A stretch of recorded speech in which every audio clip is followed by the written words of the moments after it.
Muy buenas tardes, gracias por venir una vez más a este curso acerca de la oración. Y vamos a seguir con varios temas un poquito desafiantes, pero que tienen que ver con la oración. En esta noche vamos a examinar en detalle la oración de Jacob antes que él oró luchando con Dios antes de su encuentro con su hermano Esaú, con quien tenía muchos problemas. Como les dije a la iglesia el domingo pasado, ayer, que nunca había enseñado este texto, porque en verdad no lo entendía. Y hace 3 semanas empecé a meditar mucho en este texto para mi propio beneficio, porque quería aprender lo que significa luchar con Dios. Y creo que Dios me dio algo de iluminación en lo que significa el texto. No digo que lo entienda completamente, pero lo que entendí me tocó profundamente. Y Dios mediante, porque voy a depender de su guía esta noche para compartir con ustedes esa experiencia, o no. Quizás no sería tan apropiado porque es muy personal, pero a la vez quisiera enfatizar que si nosotros podríamos captar el significado de este tema, luchar con Dios, eso nos cambiaría por completo. Cambiaría nuestra vida de oración, pero también nos cambiaría en el sentido de quizás nos ayudaría a depender más de la gracia. Porque Dios le contestó a Jacob de una forma muy fuerte. Y esa forma fue la única forma para captar la atención de él y enseñarle lo que Dios tenía que enseñarle. Pero no voy a empezar con esta narrativa en Génesis. Voy a empezar con un pasaje que el apóstol Pablo escribió. Y no voy a comentar mucho sobre este pasaje, pero ustedes van a tenerlo en mente cuando volvemos al Antiguo Testamento para estudiar un poquito de la vida de Jacob y cómo él oró cuando tenía muchísimo temor y en sus oraciones buscó lo que él necesitaba en ese momento. Pero en mi opinión este pasaje en 2 Corintios, el capítulo 12, comenzando con el versículo 1, nos enseña más o menos lo mismo que Jacob aprendió luchando toda la noche. Segunda carta a los Corintios, capítulo 12, el versículo 1, dice así: me veo obligado a jactarme, aunque nada se gane con ello. Paso a referirme a las visiones y revelaciones del Señor. Conozco a un seguidor de Cristo que hace 14 años fue llevado al tercer cielo. No sé si en cuerpo o fuera de cuerpo, Dios lo sabe. Yo sé que este hombre, no sé si en el cuerpo o aparte del cuerpo, Dios lo sabe, fue llevado al paraíso y escuchó cosas indecibles que a los humanos no se nos permite expresar. De tal hombre podría hacer alarde, pero de mí no haré alarde, sino de mis habilidades. Sin embargo, no sería insensato ni decidiera jactarme, porque estaría diciendo la verdad. Pero no lo hago para que nadie suponga que soy más de lo que aparento. Muy bien, leyendo este pasaje, yo creo que lo que Pablo nos está enseñando en 2 Corintios capítulo 12, versículos 7 a 10, enseñan casi lo mismo de lo que vamos a aprender de la oración de Jacob luchando con Dios toda la noche. En ese pasaje Pablo está diciendo que él había recibido revelaciones y había recibido visiones como apóstol, y todo esto lo tentó a cierto orgullo, y por eso él sigue escribiendo en el versículo 7, para evitar que me volviera presumido por estas sublimes revelaciones, una espina me fue clavada en el cuerpo, es decir, un mensajero de Satanás, para que me atormentara. 3 veces le rogué al Señor que me la quitara, pero Él me dijo: te basta con mi gracia, pues mi poder se perfecciona en la debilidad. Por lo tanto, gustosamente haré más bien alarde de mis debilidades, para que permanezca sobre mí el poder de Cristo. Por eso me regocijo en debilidades, insultos, privaciones, persecuciones y dificultades que sufro por Cristo, porque cuando soy débil, entonces soy fuerte. Muy bien, vamos a volver al capítulo 32. Sí, 32 de Génesis. Y aquí tenemos, para darles algo de trasfondo, aquí tenemos la narrativa del patriarca Jacob. Tenemos a Abraham, su hijo Isaac, y este es el segundo hijo, Jacob. Jacob era un patriarca principal que Dios había escogido para comunicar su pacto de gracia con la humanidad. Y con la ayuda y también las artimañas de su madre, Jacob había robado la herencia de su hermano Esaú, es decir, los derechos del primogénito. Pero después de la muerte de su padre Isaac, Jacob huyó a buscar refugio con su tío Labán, porque tenía mucho miedo de su hermano, al cual había robado su herencia. Y trabajó 20 años para Labán. Su tío Labán lo trató mal, cambiando varias veces su salario, y decepcionó a Jacob con respecto al matrimonio de sus dos hijas. Labán fue un bravucón, abusador, y por eso Jacob huyó de noche a escondidas de Labán con toda la familia. Y también llevó sus posesiones. Raquel llevó consigo, una de sus esposas, e hija de Labán, llevó consigo los ídolos que le había robado a su papá. Labán, enojado, persiguió a Jacob con la intención de matarlo. Sabemos esto por el lenguaje que se usa en esta narrativa, que Labán tenía toda la intención de hacerle daño a Jacob. Lo alcanzó y lo acusó de robar a sus hijos e ídolos. Pero Dios hizo prosperar a Jacob y providencialmente lo protegió de Labán. Entonces él intervino y habló directo a Labán para decirle que no hiciera daño a Jacob, porque fue su hombre. Y luego Jacob tiene que enfrentar a Esaú, que ahora viene, según el texto, a encontrarlo con 400 soldados. Génesis 32:7 dice: Jacob sintió mucho miedo y se puso muy angustiado. Por eso dividió en dos grupos a la gente que lo acompañaba. Y lo mismo hizo con las ovejas, las vacas y los camellos. Jacob sintió mucho miedo y se puso muy angustiado. Bueno, para poder entender ese pasaje, obviamente fue el mensaje de ayer, pero estamos aquí para profundizar un poquito más en este tema. Si nosotros no reconocemos nuestros temores, entonces este pasaje no es para nosotros, ¿verdad? Yo recuerdo la primera vez que un psicólogo me preguntó: David, ¿cuáles son tus temores? ¿A qué temes? Y la pregunta me sorprendió porque nunca había pensado en esos términos. No sé si ustedes piensan en esos términos o no. Yo creo que requiere una persona un poco más madura, ¿verdad?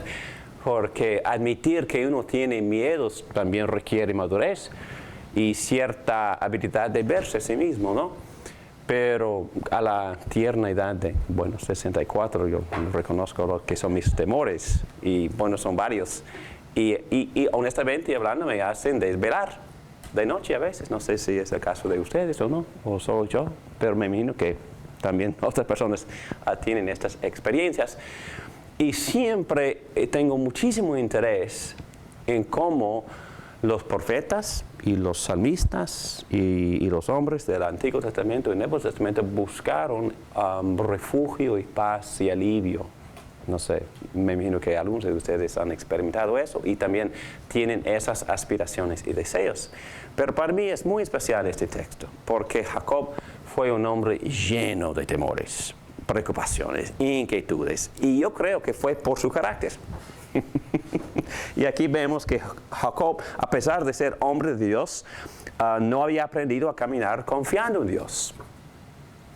No sé si es la experiencia de alguien aquí, pero yo creo que es una experiencia muy común. Si nosotros no sabemos cómo apropiarnos de la gracia de Dios, entonces sufrimos con muchas inquietudes y preocupaciones y temores. Y también tenía una vida muy complicada con muchas artimañas. Ya hemos mencionado las artimañas de su mamá que le ayudó a robar la herencia de su hermano, y también su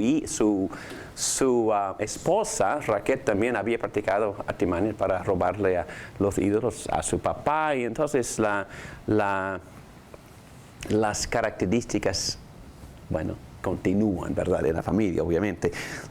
También fue un hombre que sufría mucha tensión y fricción en todas sus relaciones con su hermano, obviamente con su tío, y no sé quiénes eran sus amigos porque no se menciona ninguno en estos pasajes. No sé si ustedes pueden identificarse o no, pero fue un hombre muy inquieto. Asimismo, nosotros tenemos miedo e inquietudes. A veces estas inquietudes son verdaderas, a veces son imaginarias. Los psicólogos dicen que la gran mayoría de las preocupaciones que tenemos nosotros nunca se realizan. Entonces, yo me imagino que tengo muchos temores imaginarios y falsos. Qué bueno, ¿no? En el caso de Jacob, él tenía más a quién. Él tenía más miedo a su hermano que a su tío. Pero el texto dice que en realidad que fue su tío que quería matarlo, y no dice eso ninguna vez de su hermano. Entonces, en parte, él tenía una imaginación exagerada en cuanto a su hermano, pensando que su hermano quería matarlo. ¿Y por qué? Por culpa, por conciencia sucia, porque le había robado la herencia a su hermano. Déjame hacer solamente el motivo por lo cual Jacob se fue que Esaú quería matarlo. Claro que sí, claro que todavía sí. eso estaba en the back of his mind. Quizás todavía mi hermano quiere matarme. Viene con 400 hombres y... Definitivamente. Pero repito, sí, no se dice. No se dice, ¿verdad? No se dice. Tal vez, pero vamos a ver que lo más importante del texto es ver, si yo tendría tal miedo, tal inquietud, ¿cómo lo supero? ¿Cómo me tranquilizo? ¿Cómo buscar paz con Dios? ¿Cómo establecer mi confianza y mi tranquilidad? No sé de ustedes, pero es mi deseo, ¿verdad? Vivir en paz, tranquilo, no preocupado. Y yo creo que ese es ese deseo de cualquier ser humano. Y yo creo que vamos a aprender cómo en ese texto. Vamos a ver. Muy bien. ¿Cómo enfrenta Jacob sus miedos? Estoy aquí en la página 71 y leyendo Génesis 32, el versículo 20. Jacob pensaba, lo apaciguaré. ¿A quién en este caso? A Esaú. Sí, Esaú. Con los regalos que le llegarán primero, y luego me presentaré ante él. Tal vez así me reciba bien. Entonces quería ofrecerle un montón de regalos, de animales, de varios tipos de animales, para ofrecer quizás un regalo de paz, en busca de la reconciliación con él. Y la palabra que Moisés, bajo la inspiración del Espíritu Santo, usa en este texto, apaciguaré, es la palabra kippur. ¿Kippur? ¿Qué significa kippur? Es palabra en hebreo. Hoy en día también los judíos practican Yom Kippur. ¿Qué es Kippur? Yom es día. Día Kippur. ¿Qué es Kippur? Atonement en inglés. En español tenemos que usar las palabras sumamente teológicas, ¿verdad? Expiación y propiciación. La palabra y literalmente hablando, la palabra quiere decir cubrir. Cubrir. Esta idea se desarrolla a través de la Biblia y se usa después para explicar la obra de Cristo en cubrir o en propiciar. Volviendo arriba, cubrir el rostro es lo que significa la palabra. En otra palabra, limpiar el rostro. ¿De qué? Del enojo. Entonces, si Kippur es limpiar el rostro o apaciguar. La palabra propiciar también quiere decir satisfacer. Y cuando Jesucristo satisfizo la justicia de Dios, Él, en otras palabras humanas, calmó su ira, tranquilizó la ira, y Dios se puso tranquilo y por eso nos pudiera perdonar, porque Cristo había satisfecho la justicia de Dios por su Kippur. ¿Me entienden? Propiciación. Él cubrió la cara, cubrió el enojo de Dios. Es decir, satisfizo la justicia de Dios, colgándose de la cruz, absorbiendo el castigo que nosotros merecemos, y por eso Dios se puso tranquilo con nosotros y nos perdona, porque fue satisfecha su justicia. Bueno, es otra cosa, tenía que ser ahí, ¿verdad? Porque es muy teológico. Estamos en una clase de teología, ¿verdad? Ok, muy bien. Pero aquí vamos. Jesús recomienda reconciliación cuando hay conflicto. Bueno, rapidito. ¿Recuerdan lo que Jesús dijo cuando, capítulo 5 del Sermón del Monte, Mateo 5:25, dice: si tu adversario te va a denunciar, llega a un acuerdo con él lo más pronto posible. Hazlo mientras vayan de camino al juzgado, no sea que te entregue al juez y el juez al guardia y te echen en la cárcel. Entonces, estamos hablando de estrategias. ¿Cómo enfrenta Jacob sus miedos? Bueno, en primer lugar trata de reconciliarse con su hermano. ¿Ok? Y dos, divide. Es muy interesante su estrategia. Divide a la familia en dos partes. Aquí dice, Jacob sintió mucho miedo y se puso muy angustiado. Por eso dividió en dos grupos a la gente que lo acompañaba. Y lo mismo hizo con las ovejas, las vacas y los camellos. Pues pensó, si Esaú ataca a un grupo, el otro grupo podrá escapar. Entonces, así fue su estrategia. Y aquí vemos una oración. Jacob ora apelando a las promesas del pacto de la gracia. Muy bien, vamos a leer esta oración.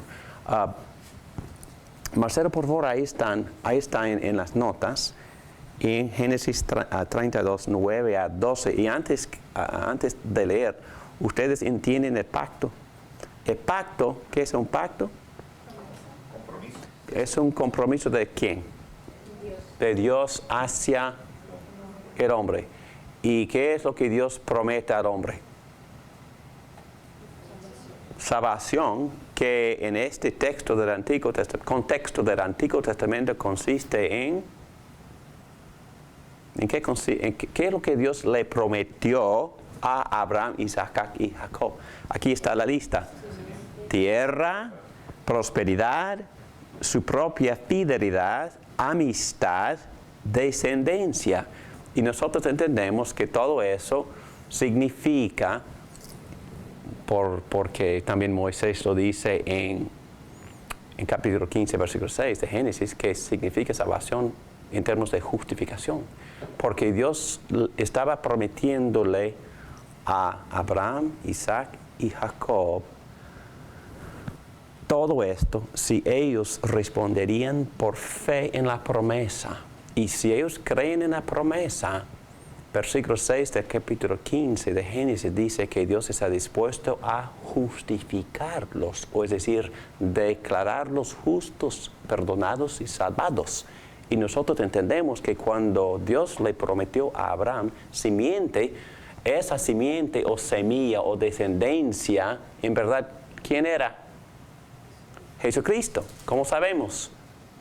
Porque el apóstol Pablo se nos dice con claridad, nos lo dice con claridad en Gálatas 3:16, diciendo que esa semilla o descendiente no era una palabra plural, sino singular, que es Cristo. Entonces, entendemos que Dios le había prometido a Jacob salvación, le había prometido usarlo para avanzar su reino a tierra por darle muchos hijos creyentes y que a través de ellos, y también lo más importante, a través de su descendencia más importante, Jesucristo, Dios iba a bendecir a todas las naciones del mundo. Es decir, la salvación por medio de Jesucristo es lo que Dios le había prometido a Jacob.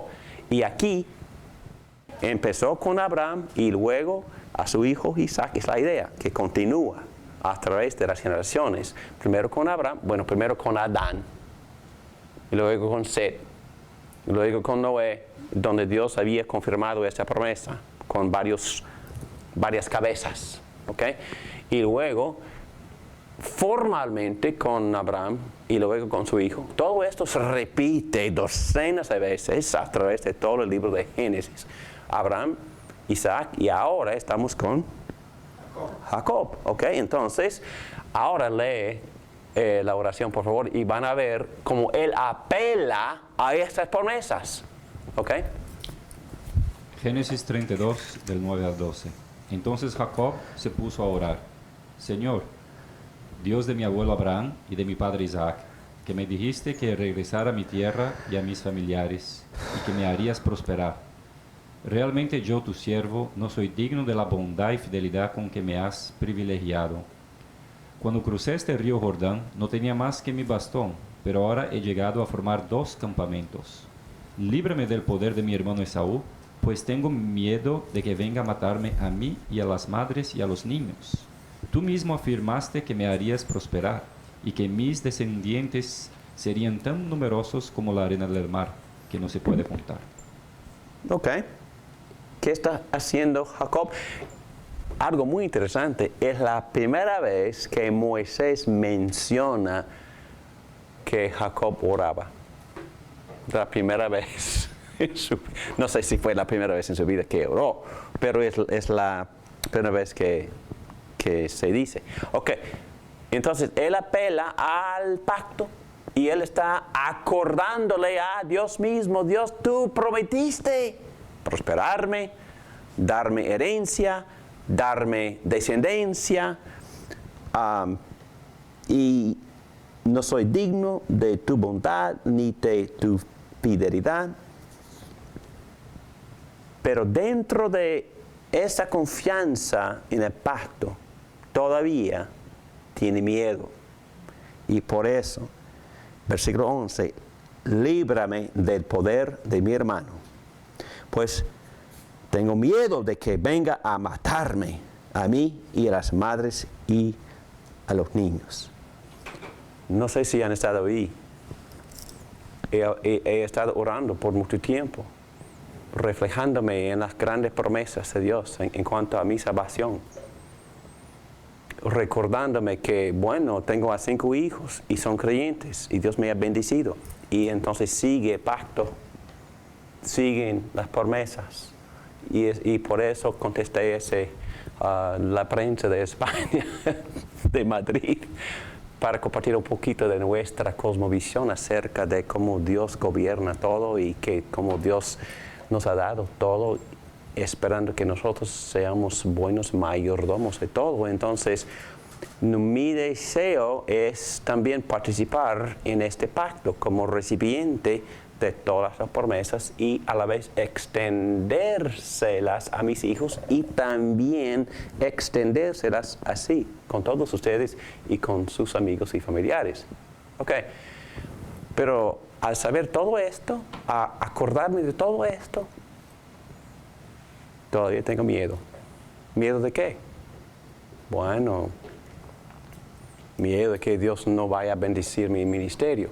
Miedo de que Dios no va a resolver los problemas financieros. Miedo de que, miedo. Yo puedo nombrar muchísimos que no les interesaría. Pero, ¿y qué hago? ¿Qué hace? Vamos a seguir. Vamos a ver lo que hizo. Jacob ora para que Dios lo proteja y salve, pero todavía tiene miedo porque no está seguro de la protección de Dios. ¿Ok?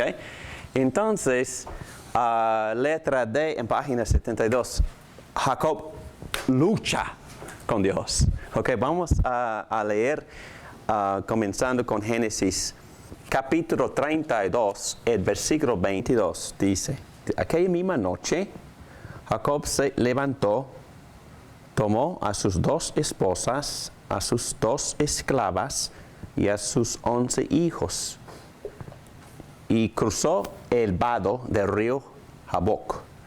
Una vez que lo habían cruzado, hizo pasar también todas sus posesiones, quedándose solo. Ok, solo. ¿Por qué? ¿Por qué se quedó? Porque va a orar. Y no solo va a orar toda la noche. Y oró toda la noche. Y aquí dice, entonces un hombre luchó con él hasta el amanecer. No sé si han orado toda la noche una vez. Me imagino que algunos de ustedes sí han. En momentos de grandes necesidades oramos toda la noche. Y estaba con una gran necesidad. Entonces un hombre luchó con él hasta el amanecer. Un hombre luchó con él. Sí. Cuando ese hombre se dio cuenta de que no podía vencer a Jacob, entonces, bueno, sabemos que Jacob era muy fuerte. Hay muchas evidencias de eso cuando estaba trabajando para Labán, que levantaba cosas muy pesadas, rocas muy grandes. Pero este hombre no podía vencer a Jacob. Lo tocó en la coyuntura de la cadera y esta se le dislocó mientras luchaban. ¡Wow! Entonces el hombre le dijo, suéltame, que ya está por amanecer. No te soltaré hasta que me bendigas, respondió Jacob. Bueno, vamos a parar ahí. ¿Con quién luchaba? Con Jesús. ¿Oh, sí? ¿Se lo dice? Muy interesante. Vamos a pasar algunos momentos aquí porque es muy importante que entendamos con quién luchaba.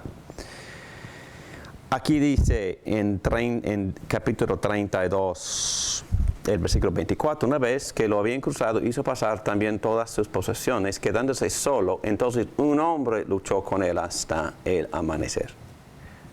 ¿Un hombre? Habían otras ocasiones en las cuales Dios se había aparecido o revelado como hombre, ¿verdad? En el Antiguo Testamento, tal como en Génesis 18, cuando Él se apareció a Abraham, se apareció en forma de 3 hombres. Y los teólogos llaman ese fenómeno teofanía. Teofanía es cuando Dios se revela en forma de hombre. Entonces, Dios se puede revelarse en cualquier forma, ¿verdad? Fuego, por ejemplo, tormenta, viento, relámpago, voz, pero en este caso, en forma de hombre. Y vamos a tener que establecer este punto. En el versículo 28 leemos esto. Entonces el hombre le dijo, ya no te llamarás Jacob, sino Israel, porque has luchado con Dios. ¿Y quién dijo eso? El hombre. El mismo hombre con quien luchaba. Le dice, has estado luchando con Dios. Oh, ok, ya vamos, ¿verdad? Y con los hombres y has vencido. Bueno, también tenemos a otros profetas del mismo Antiguo Testamento que hacen referencia a este encuentro entre Jacob y hombre Dios. Y Oseas dice aquí en capítulo 12, el versículo 2, el Señor tiene un pleito contra Judá, le hará pagar a Jacob todo lo que ha hecho, le dará lo que merecen sus obras.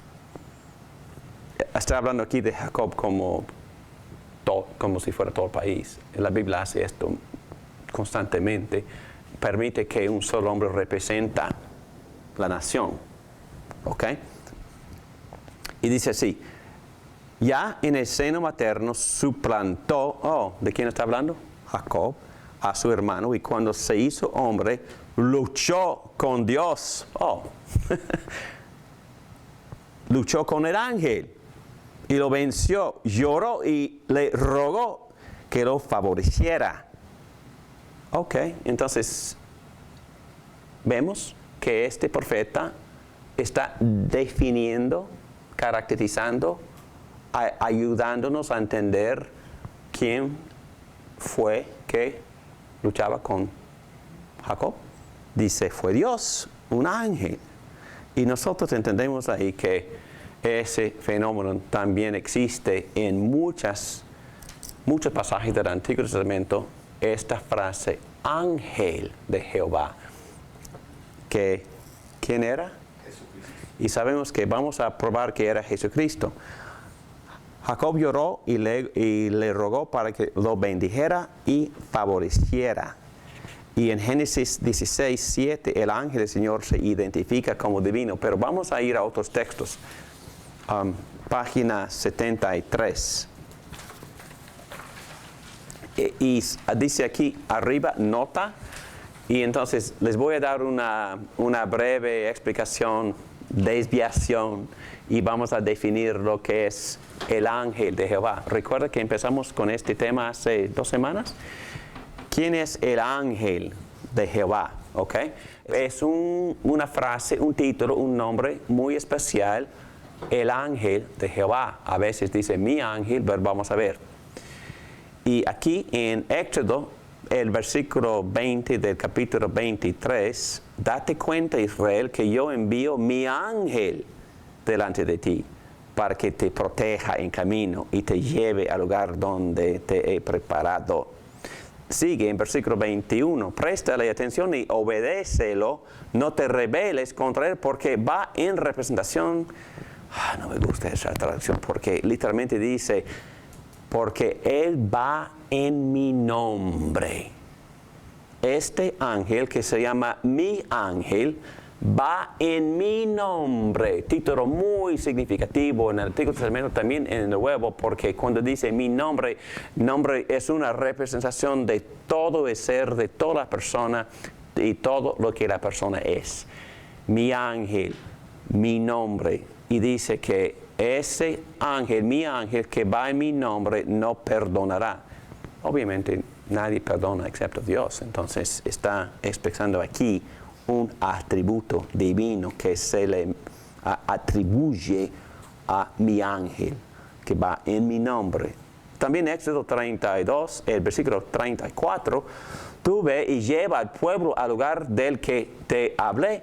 Delante de ti irá mi ángel, otra vez, mi ángel, y habla de castigos, etcétera, etcétera. Éxodo 33, el versículo 2, enviaré un ángel delante de ti. Éxodo 33, muy interesante este texto, versículo 14, yo mismo iré contigo. Literalmente hablando, en hebreo dice así, mi presencia irá contigo y te dará descanso. Solo Dios da descanso. Entonces, otra vez está atribuyéndole atributos divinos a quien, a mi presencia, que acompañaba a los israelitas cruzando el desierto. ¿Recuerdan el argumento que Moisés tuvo con Dios? Entonces, si tú no vas, no voy yo. Mejor que no vayamos si tú no nos acompañas. ¿Ok? Entonces Jesús le prometieron, mi presencia irá con ustedes, mi ángel. Y luego, lo interesante de todo esto es que Isaías, que escribió, como 700 años después de todo esto, y 700 años antes de Cristo, él combina todas estas frases, vamos a ver, en toda angustia de ellos, él fue angustiado y el ángel de su faz, algunas traducciones dicen, el ángel de su presencia. En otras palabras, lo que Isaías hace es combinar todos estos títulos, el ángel, Éxodo 23, versículo 20, nombre del Señor, Éxodo 23, versículo 22, mi ángel, Éxodo 32, el versículo 34, y mi presencia, entonces él combina todo esto en una frase que dice en Isaías 63, el versículo 9, el ángel de su presencia.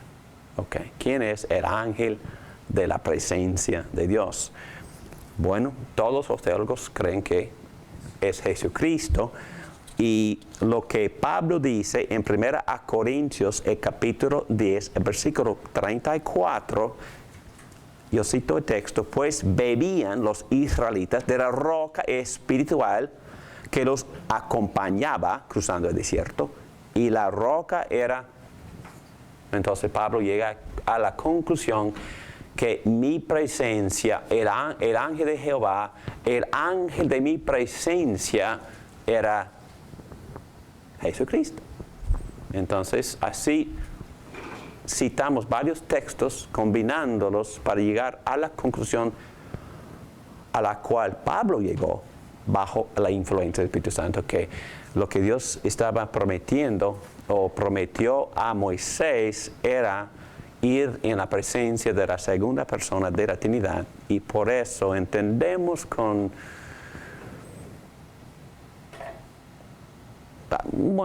una claridad de pensamiento que también ese ángel, Dios hombre, fue el que luchaba con Jacob, porque él tiene también estos títulos, y entendemos que en un sentido la segunda persona de la Trinidad luchaba con Jacob, o Jacob con él, ¿ok? Y también en estado de muchísimo miedo. Conclusión: aunque Dios envía, página 64, a ángeles para acompañar, proteger a su pueblo y ejecutar justicia, estos textos son distintos. Ellos describen el ángel de Jehová en términos de divinidad. El ángel de Jehová es la verdadera presencia de Dios, y lleva el nombre de Dios y le da a Moisés una tranquilidad, también perdona y da descanso. También le da a Moisés intimidad de amistad y protección poderosa, más allá de lo que puede un mero ángel. Entonces, ese título, ángel de Jehová o ángel de mi presencia, entendemos que fue a Jesucristo, y que Jacob también luchaba con él. Pero sigo, ¿quieres? O sea, aún en esa misma pasaje hay una distinción entre los ángeles. El capítulo 32, versículo 1, mira lo que dice. Jacob también siguió en su camino, pero unos ángeles no, definitivamente salieron a su encuentro. Y después exacto. dice el ángel singular. Claro, no. Le ve esa distinción. Absolutamente. Y todos notan eso, que en el mismo capítulo, ¿verdad?, hay una gran distinción entre ángeles plurales y este ángel muy específico, muy bien definido. Ángel Jehová, hombre de Dios, el ángel de mi presencia. ¿Hay una diferencia en el hebreo, en las palabras ángeles y ángel? ¿Hay alguna diferencia en el hebreo que se diferencia? No, una forma singular, una forma plural nada más, pero es la misma palabra. Es la misma palabra. Misma palabra. Recuerdan que para poder definir una palabra podemos estudiar etimología, pero no es la cosa principal. Etimología es el estudio de la raíz de la palabra. Pero lo más importante es estudiar el contexto. Y esto es lo que acabo de hacer. Y no, David Morán no es un don nadie, pero todos los teólogos que yo leí en la tarde, en la mañana, también dicen lo mismo, que examinando el uso de esta frase, ángel de Jehová, ángel de mi presencia, estudiando el contexto, estudiando los atributos que los profetas le atribuyen a esta persona, llegamos a ciertas conclusiones por estudiar el contexto. Entonces, al principio, algunos ángeles polares fueron a ayudarles, pero en este momento, un ángel singular, que también se llama hombre, en el mismo contexto, y también se llama Dios, en el mismo contexto, y Oseas, cientos de años más tarde, hace referencia a este encuentro y llama a la persona el ángel de Jehová, que todo el mundo de teología reconoce como la segunda persona de Jesucristo. Entonces hay que nada más estudiar la palabra en su contexto, pero también combinar varios textos, estudiando el uso de la palabra en sus textos para llegar a alguna conclusión de cómo los autores bíblicos bajo la influencia del Espíritu Santo caracterizan esta persona que se llama el ángel de Jehová. Sí, rapidito, la Biblia dice que nosotros somos hijos de Dios. Sí. Pero en Job, lo contexto le llama a los ángeles de hijos de Dios también. Y también a Satanás. Satanás también es hijo de Satanás. Entonces hay que estudiar el contexto. Satanás es hijo de Dios, los ángeles son hijos de Dios. En otros textos, cualquier ser humano de la creación, por ser creado por Dios, es hijo de Dios.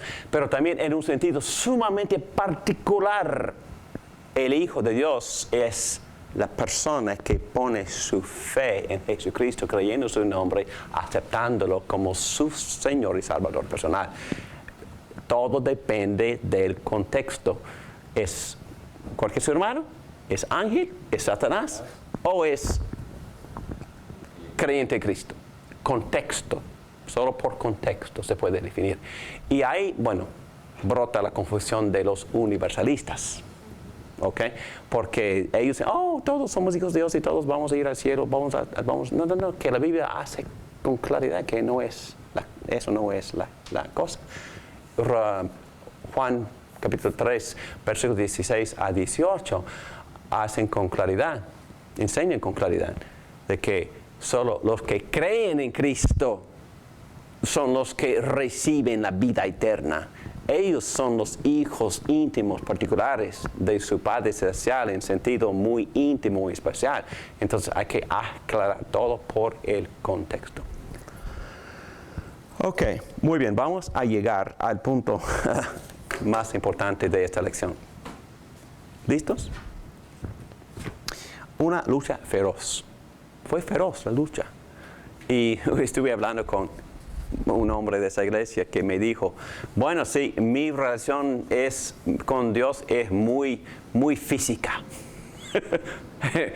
Pelea mucho con Dios, hablando de su vida de oración. Es que luchamos tanto siempre que me cubre con su sudor. Pero en este caso, me imagino que Jacob se mojó con el sudor de Jesucristo, porque estaban luchando toda la noche. Y es más, Jacob agarró a Cristo. ¿Y qué dice el texto? No podía vencer a Jacob, esta persona, y por eso lo golpeó fuerte en la coyuntura de la cadera. Y esta se le dislocó. Y por eso el texto dice abajo que desde entonces así caminaba Jacob, porque por la cadera lesionada. Rápido, yo creo que yo veo como una ironía aquí, porque quizás en el lado humano de Jesucristo él no pudo vencer a Jacob, entonces tuvo que usar su divinidad, nada más con un toque para... Ok, vamos a ver, ¿qué es lo que dice esto de nuestro Señor Jesucristo? Tiene poder, pero ¿qué más? De su carácter. ¿Y qué más? Es vulnerable. Muy vulnerable, hasta que permite que nosotros lo agarremos tanto que Él ni puede liberarse, o lo permite. Es increíble. Dios Emmanuel con nosotros. Es Emmanuel con nosotros. Y se acerca. Y no teme acercarse. No teme, no. Pero es vulnerable y humilde. Se encarna. Se baja. Dios es un Dios humilde. Nuestro Dios no tiene miedo a bajar y a vivir al lado nuestro y permitir que nosotros lo toquemos hasta luchar con Él, hasta agarrarlo e insistir. ¿En qué? que nos bendiga, pero por supuesto conforme a su voluntad. Pero si estamos orando conforme a su voluntad, y sabemos que así oraba Jacob, ¿por qué? Porque por la oración anterior, por él manifestó, indicó que él sí entendía el pacto, entendía el plan de salvación, él creía en Jehová. Eso no fue el problema. El problema es que no sabía cómo apropiarse de la gracia protectora y por eso tenía miedo. Pero en ese momento está aprendiendo, ¿verdad? ¿Y cómo está aprendiendo? Y ahí voy a mi punto principal. Luchando. ¿Por cuánto tiempo? Toda la noche. Y eso se llama oración. Él ora toda la noche. Ora hasta que reciba respuesta. No ora ligeramente, no ora 2 o 3 segundos. No ora, pues me imagino que ora manejando en su coche o en su carro. Pero ora, y él, ¿qué hizo? Que vaya familia y que me dejen solo. Y luchaba toda la noche, arrodillado, luchando, agarrando a Jesucristo. No te suelto hasta que me bendigas. Y Cristo no pudo escaparse. Y que entonces, para que Jacob entendiera y aprendiera, ¿qué hizo? Lo lastimó, lo golpeó fuerte. Lo hizo débil. ¿Por qué? Lo hizo humillarlo, ¿no? Definitivamente. Él lo hizo postrarse. Exacto. ¿Y por qué? Porque tenía que humillarse o ser humillado Jacob. Para que entendiera que Él es Dios. Que eres Dios y que Jacob no puede sin Dios, sin depender de Dios, y tiene que aprender a depender de Dios. Y no aprende caminando fuerte, dependiendo en sus artimañas, dependiendo en su fuerza física, que fue formidable, no dependiendo en su habilidad como deportista, ni como intelectual, ni como hombre de negocios, pero dependiendo solo en la gracia de Dios. Y para poder ponernos en esa postura, ¿qué es lo que Dios tiene que hacer? Humillarnos. ¿Y cómo lo hace? Por lastimarnos. ¿Y cómo lo hace? ¿Cómo nos humilla? Quitándonos todo. Dolor. ¿Qué tipo de dolor? Físico, ¿qué más? Espiritual, ¿qué más? Emocional, ¿qué más? En nuestras relaciones, y no voy a contar de todo, pero así me humilló. Y me dio llegar a mi límite total. Y me arrodillé por horas con el texto abierto, buscando no solo alivio, pero respuesta. Y la respuesta vino. Y fue clara la respuesta. Pero ¿qué tuvo que hacer primero? Lastimarme. Y me lastimó. Gracias a Él, gloria a Él. Él me lastimó. Y no es solo mi experiencia, fue la experiencia de quién más. ¿Dónde empezamos? ¿Con quién? ¿Con quién? Con el apóstol Pablo. ¿Y qué es lo que el apóstol Pablo le pidió? Que remuevas de mí este guijón. ¿Y qué le dijo Dios? Pues no. Basta mi gracia. En tu debilidad yo te fortalezco. Exactamente. Entonces, Dios preferiría que su apóstol se quedara débil. ¿Por qué? Para poder recibir más gracia y para poder entender que él, Pablo, no es nadie. Porque él empezó a tener orgullo, arrogancia.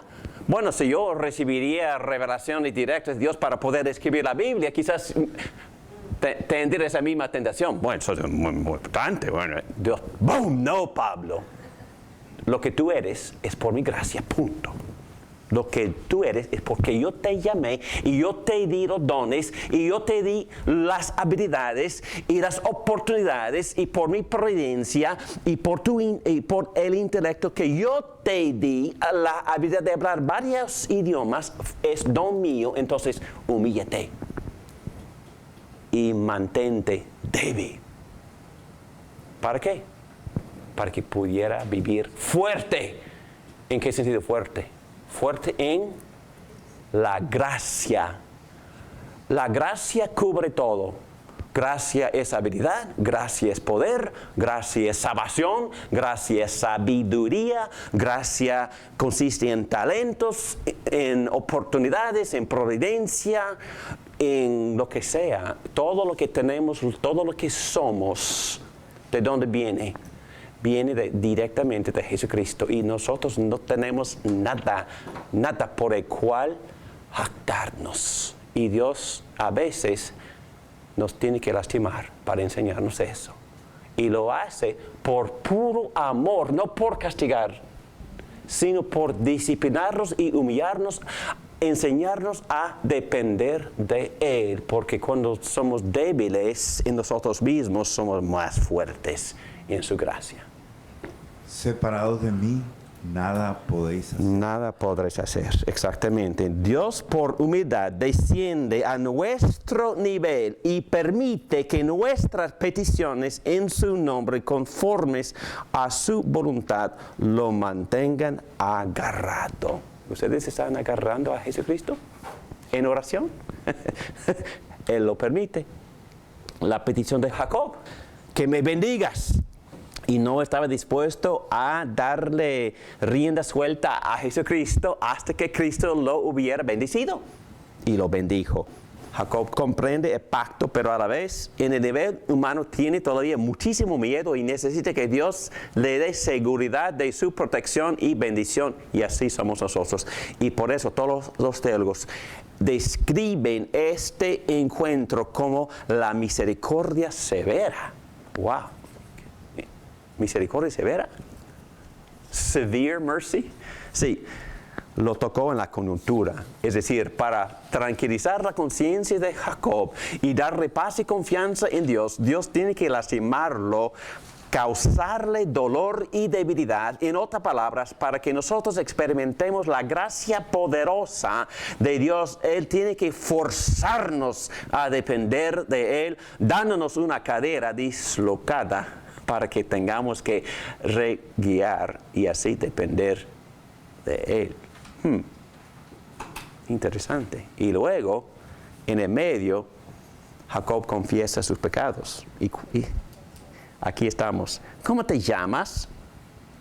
Porque el ángel de Jehová le pregunta a Jacob, ¿cómo te llamas? ¿Cómo te llamas? ¿Cómo se llama? ¿Y qué significa Jacob? Mentiroso, usurpador. Usurpador, suplantador, el que agarra, manipulador, y por decir Jacob, manipulador, suplantador.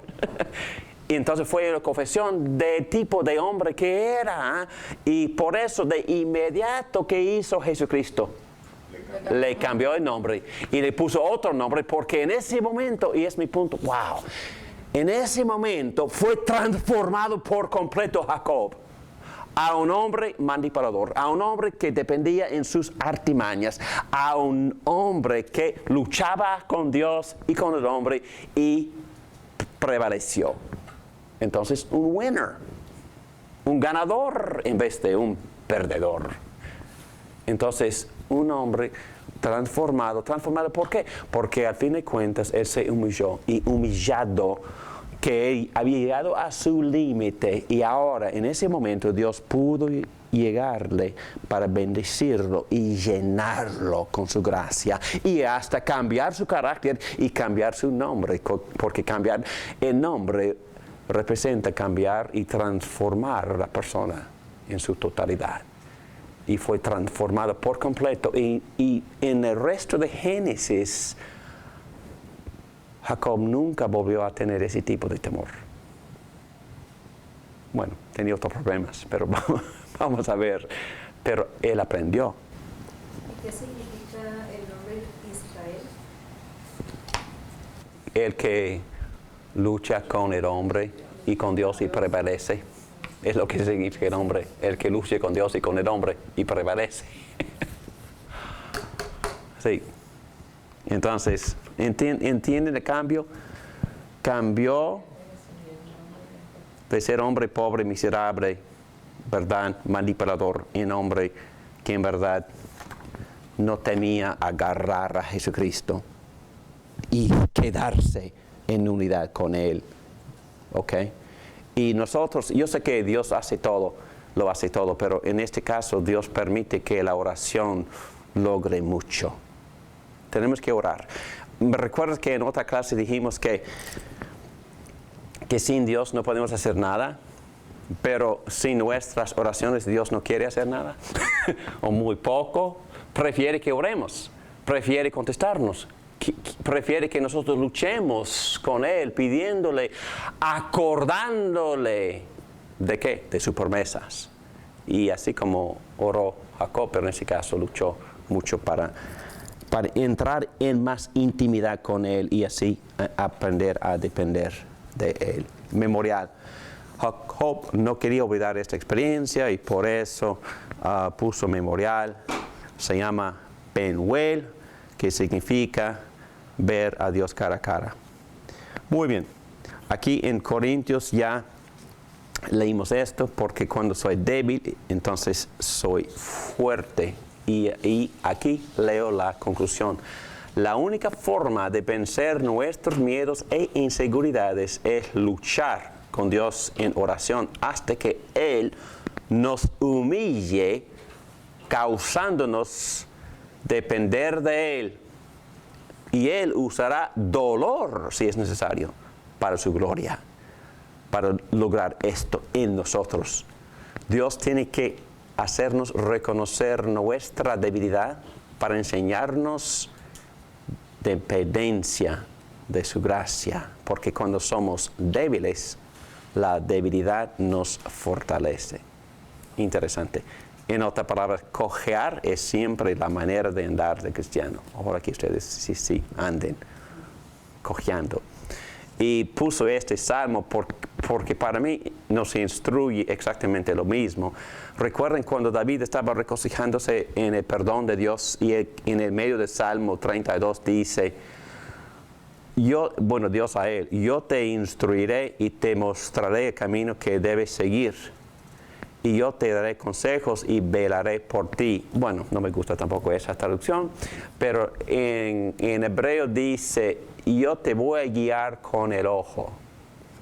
Entonces, no seas como el mulo o el caballo que no tienen discernimiento y cuyo brillo hay que domar con brida y freno para acercarlos a ti.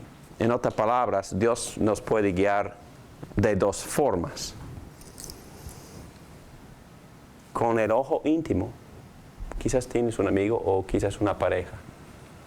Y cuando ustedes se miran ojo a ojo, ni tienen que hablar, ¿verdad? Entonces, hay personas que tienen una intimidad tan estrecha que solo tienen que mirarse, ¿verdad? Y una persona puede guiar a la otra por la mirada. Y ese tipo de razón que Dios quiere con nosotros, guiarnos con el ojo. ¿Y no con qué? Con el bozal y freno. Pero puede y sabe hacerlo y lo hará si es necesario, pero no es la manera preferible. En este caso fue la manera necesaria con Jacob. Y muy a menudo con David Morán. Oremos. Gracias, Padre. por esa enseñanza tan profunda. Gracias por darnos luz a este encuentro de tu siervo Jacob, que tú habías escogido, pero que tenía que aprender mucho. Gracias por darnos esta vista en la lucha que él tuvo contigo. Gracias, Padre, por enseñarnos a humillarnos y depender de ti. Enséñanos a depender de ti, de tu gracia, a aceptar nuestras debilidades y depender de ti para que tú te manifiestes con tu gracia poderosa aún en nuestras debilidades. Gracias, Padre, por enseñarnos esto esta noche. En tu nombre te lo pedimos todo. Amén. Amén.